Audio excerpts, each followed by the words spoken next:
These are two different concepts of an alcohol stove or pop can stove. But before we test them, why did I buy them? Now it's winter and we have temperatures around 0 degrees Celsius, and gas, which is a very common fuel for outdoor stove because it's lightweight and very controllable. Alcohol is much heavier, but in lower temperatures, alcohol is much more efficient. And once you manage to ignite the alcohol, it's a much better fuel for boiling water or heating food in winter. This golden one comes with 2 lids. One lid is to seal the container so that you can carry the stove even when it's filled with fuel. It's sealed.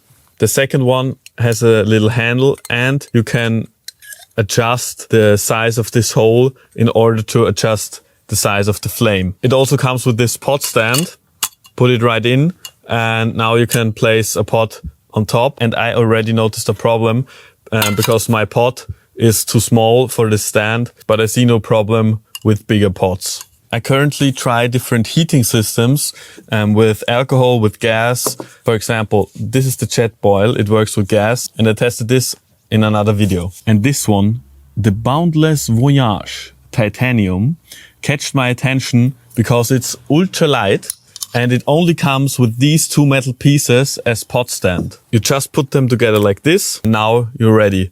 Just fill it with fuel and you can put every pot on this. Even my little titanium pot fits. So I'm very interested in seeing how this performs. This is the ultralight. I don't know how to reuse the fuel if I'm finished burning, and I don't know how to stop the flame. One nice thing is that there is a little marking inside for 30 milliliters and 60 milliliters, which is nice. So I will use ethanol.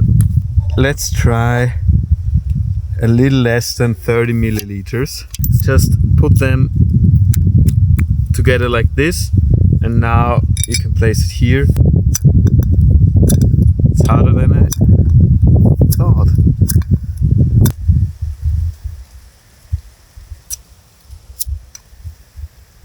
How to start this? Maybe if we... Oh fuck, and... So it's a little windy and it's very hard to get it started. Yeah, I think it started it. Yeah, you cannot see the flame. Oh, it's gone already. It's cold outside, it's hard to get started. Okay, there's a flame. You cannot see it, but there's a flame. We made it! So now, whoa, everything burns. Like on the outside here, it burns. Now the whole burner burns. It's very windy, so the flame is a little too big for my taste. For example, if you would put it on in a tent, this would be very hard to control. And the other thing, if you spill a burning alcohol burner, everything burns. So I'm not sure if I really like this concept. In the meantime, we can fill this pot with water. I do not like the handling of this cooker, but we will see. Okay, now this is empty already. I think the wind emptied it, and now I have the problem. This is maybe a little... Yeah, this is fucking hot. So I have to make sure that there is no flame now. This cooker has holes here and here.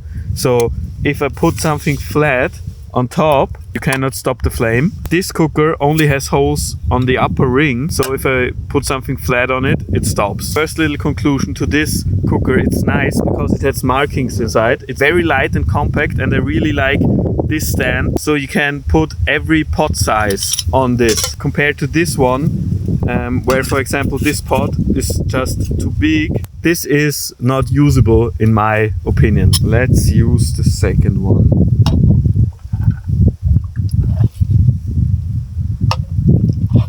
Let's see if we have the same problem with starting it with this one.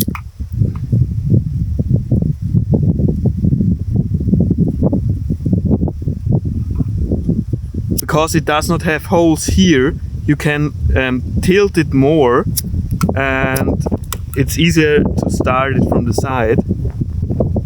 Okay, and it already burns. It's much easier to start. Much easier to start. I really like this design. You cannot see the flame. This is also a thing I don't like. This flame is much more centered than the other one. Because of these holes, it burned everywhere, and this just burns in the middle. You cannot see the flame very good. I will use this stand.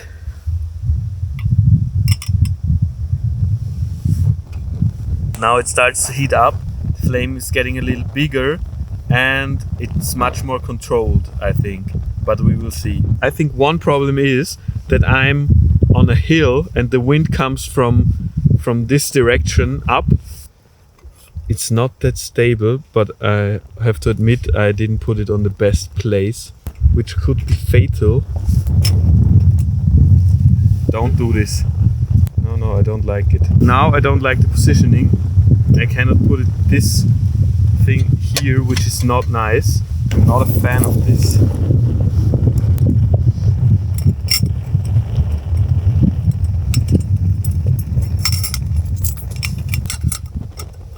Oh, this does not work. Nice. Okay, I thought if I put it up here, it stops. Okay, it stops, but it takes a while. Okay, good to know.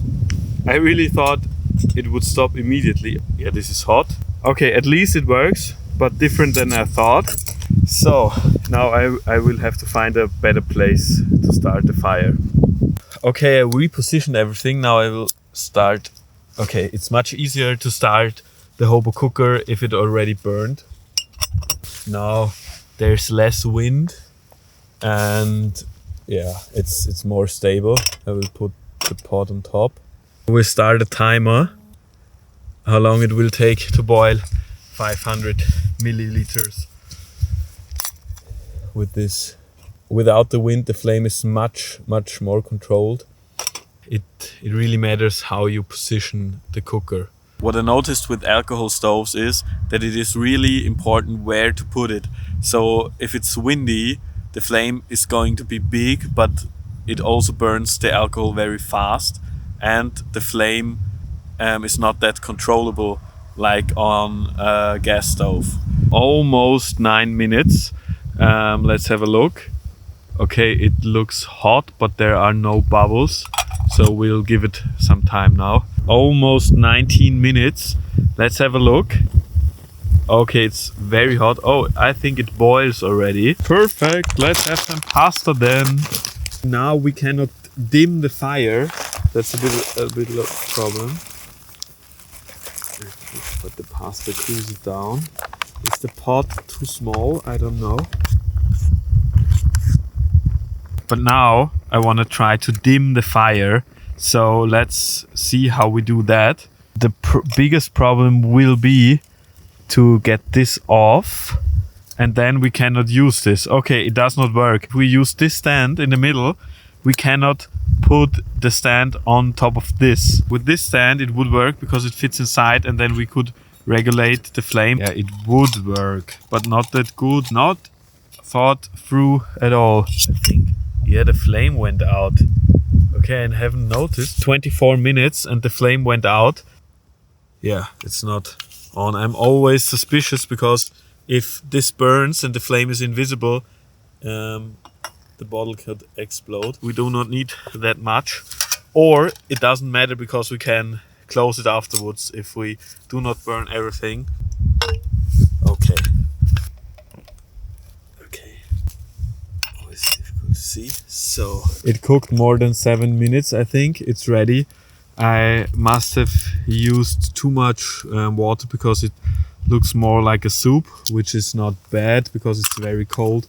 Okay, bon appetit. I will try this pasta. It's really cold now. And I'm hungry.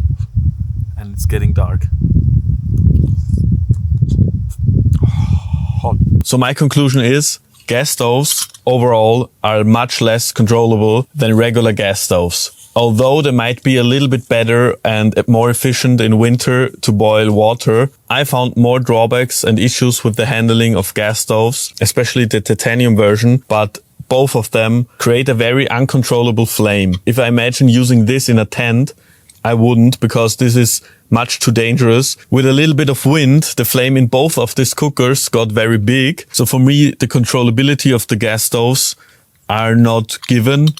And I find them very dangerous, especially if you want to use them on longer and harder adventures and you're not so focused anymore. Although it's nice to have markings inside, and I really, really like the concept of this pot stand because it's lightweight and it works. There are major design issues, like the hose on the lower ring. You cannot stop the flame just by putting something flat on top, which is designed much better on this one. Moreover, it does not come with very necessary accessories like this lid to stop the flame, and very useful accessories like this lid to seal it and carry it around even when there's fuel inside. So if I will carry something with me, I will combine these two, so the pot stand of the ultralight version and the little bit heavier but much better version, in my opinion. Thank you for watching. See you in the next one. Don't forget to subscribe.